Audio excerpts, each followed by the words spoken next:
I am back from my holiday, so we're looking at your model airports once again. Get ready for a new airport review.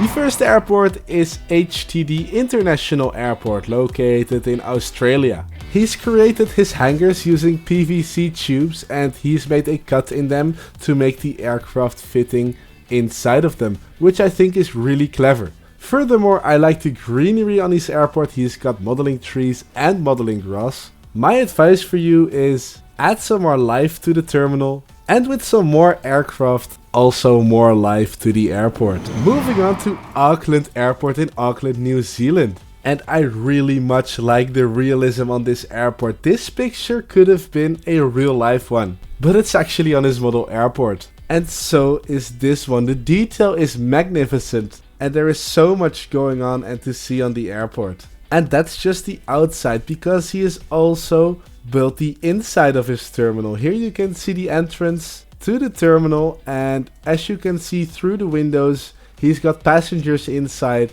It has actually got a check-in, security, gates, duty free, and everything a normal airport has. It's incredible to see, and the many hours of work put into this airport really paid off, because I really like it. This is Mansfield International Airport in Mansfield, Texas, and he started in the back with the old Gemini Jets terminal, and then he expanded it using cardboard and building his own terminals. He seems to have modeled the inside of the terminals as well, and at night it beautifully lights up, giving it an extra sense of realism.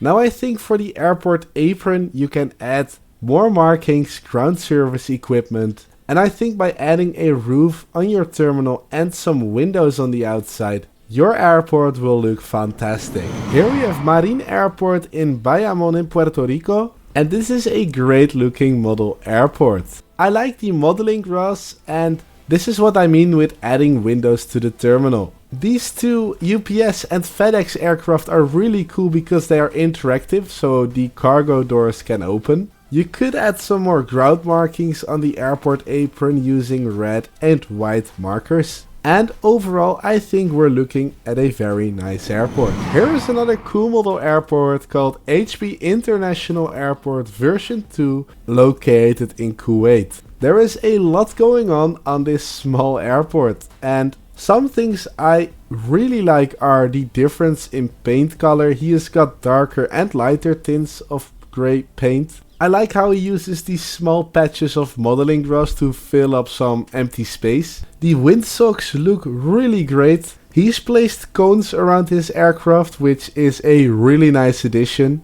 And overall speaking, I think we're looking at a very complete model airport. And definitely a grand finale contender. Next we land in Coventry, England for Coventry International Airport. In my opinion, it looks pretty white. Consider using grey, black or light grey paint to paint the surface in a concrete or asphalt color. And after that, use paint markers from, for example, Uniposca to create all of the markings. That way, I believe your airport can look super realistic. Here we have, and I hope I pronounce it well, Te Awaroa International Airport in New Zealand. It's a very cozy model airport. It's a runway with 3 aircraft stands, and from the top it already looks very colorful, and I very much like this picture where all the colors come together. I like the fence you put in between the airside and the road, and he has made gates in the fence with a barrier that actually opens and closes, which is really cool to see. I think with the limited space he has done an incredible job by adding so much detail. Next we take a look at Maximilian Airport in the northern part of Florida in the USA. He's got a Gemini Jets terminal with a DIY airport around it. And it looks kind of empty with only 3 aircraft here and a few GSE vehicles. On the runway he has got this Western Global aircraft, which I think just touched down as the smoke is coming off the rubber tires. He has got some activity on his airport, but my biggest advice for you is to add more aircraft and ground service equipment, and in that way I'm sure you can create more activity and therefore realism on your model airport. Up next we take a look at London Luton Airport in London, the UK. It's a replica of the North Apron and Strand 62 area, and I really like all of the private aircraft here. They seem to be 3D printed and they look lovely. I'd love to know where you've got them from. He's also got some passenger aircraft gates where the EasyJet, Ryanair and Wizz Air of course are, because Luton is a low-cost airfield just outside of London. I like the modeling grass and all of the ground markings look neat as well. My tip for you would also be to have a look at the terminal and make it London Luton style, but for the rest you have a really nice airport. And the last airport is Yazdani Varchahar International Airport located in Tehran. It's a paper-based model airport and it's huge. I like the modeling grass and this cactus on the airport. He's also got a great variety of model aircraft and his airport is well filled and there is